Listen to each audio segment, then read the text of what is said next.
हरियाणा कला परिषद के द्वारा आज एक कार्यक्रम का आयोजन किया गया। प्रदेश भर के सांगियों को यहां बुलाया गया और कला परिषद के जो एडिशनल डायरेक्टर हैं गजेंद्र फोगाट, वो इस वक्त हमारे साथ हैं। इन्होंने आज एक प्रदेश भर के सांगियों की मीटिंग की है। साथ ही जो है सूर्य कवि लक्ष्मीचंद जी के उनके पोते जो हैं वो यहाँ आए हुए हैं और सूर्य कवि लक्ष्मीचंद जी का जो ट्रस्ट है उसके अध्यक्ष जो हैं वो इस वक्त यहाँ बैठे हमारे साथ, तो बातचीत करेंगे क्योंकि आने वाले समय में सांग के क्या आयाम है और इस मीटिंग का एजेंडा क्या था, वो बातचीत गजेंद्र फोगाट से करेंगे। सर, क्या मुद्दा था आज के इसका इवेंट का?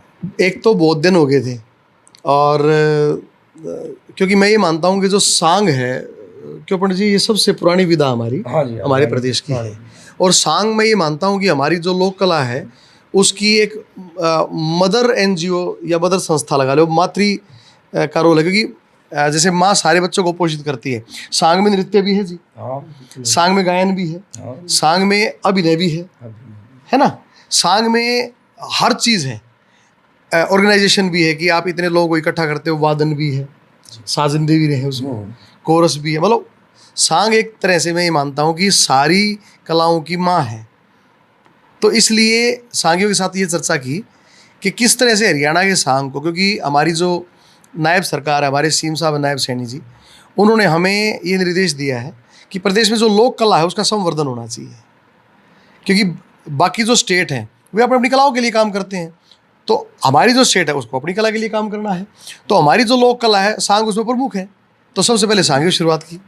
लेकिन यहाँ तो बता रहे थे वो अन्य प्रदेशों के सांगी भी आ रहे थे, वो आ गए थे, उनको भूलवश ये पता लगा कि सांगी हैं, तो उन्होंने कहा जी कुछ उत्तर प्रदेश के आगे, एक आध राजस्थान से आगे।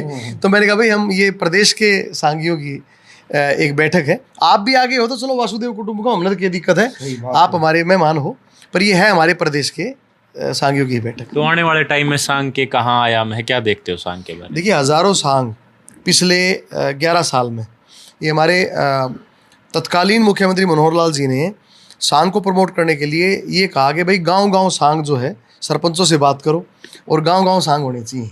तो उनसे शुरुआत हुई। उसके बाद उन्होंने पंडित लक्ष्मीचंद जी के नाम से अवार्ड घोषित किया, धनपत जी के नाम से अवार्ड घोषित किया। अभी 5 से 9 कुरुक्षेत्रा में 1 लाख का जो अवार्ड धनपत जी के लिए, उसके लिए कंपटीशन है। 25 सांगियों ने उसमें रजिस्ट्रेशन भी कराया है उस प्रणाली के। हाँ, मैंने भी कराया है। आप भी वहाँ जा रहे हैं, तो ये देखो खुद विष्णुदत्त जी भी वहाँ जाने लग रहे हैं और बढ़िया सांगों भगवान कर सब नए के लाख मिल जाए, सारे फर्स्ट आ जाए। मैं तो नहीं कहूँ, मतलब ये है कि एक प्रोत्साहन का काम है, इसमें कोई लड़ाई नहीं है, कोई प्रतियोगिता नहीं है, इसमें तो नहीं हो कि सारे ही मिलकर आपस में, और इस लोक कला ने बढ़ा दें। हरियाणा में संस्कृति के बीज उगे, फूल बने और वे खुशबू फैलाओ, संस्कृति की महक इतनी फैल जाए कि उसके आगे कोई और तरह की संस्कृति, कोई और तरह का खराब और नेगेटिव बात होए ना। ठीक है, सही बात है जी। हमारी तो विधा है, हाँ, इसको हमें नया आयाम दे, हाँ, तो इससे अच्छा और क्या है। और जो और विसंगतियां हैं वो सारी कम में हो जाएंगी जब या ऊपर फैलेगी। तो जो दूसरा जो खराबा है वो खत्म होगा, अपने आप ही खत्म हो जाएगा। तो लक्ष्मीचंद ट्रस्ट के अध्यक्ष जो हैं वो भी हमारे साथ हैं, क्या कुछ कहना चाहोगे? आज मीटिंग में थे आप भी? मैं मीटिंग में पूरी मैंने मीटिंग अटेंड करी और गजेंद्र फोगाट जी का जो ये प्रयास है अपनी संस्कृति को आगे बढ़ाने के लिए, आज सांगियों को सबके विचार सुने, उनकी समस्याएं लिखी और हम अपनी जो संस्कृति हो उसको विश्व स्तर पर कैसे पहचान दिलाएं, इस इतनी दूरदर्शिता के साथ आज हमारे आदरणीय गजेंद्र फोगाट जी ने ये कार्यक्रम किया। हम बड़े खुश हैं और हम चाहते हैं कि सांग विधा जो लुप्त होने वाली थी उसको बचाने का प्रयास सरकार कर रही है।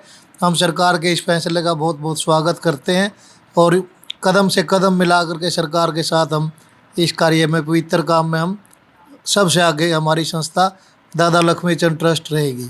ठीक है, तो गजेंद्र फोगाट थे, बाकी सब लोग थे, आपने सबकी बात सुनी है। इसके बारे में आप लोग क्या सोचते हैं वो हमें कमेंट बॉक्स में ज़रूर लिखें। शुक्रिया।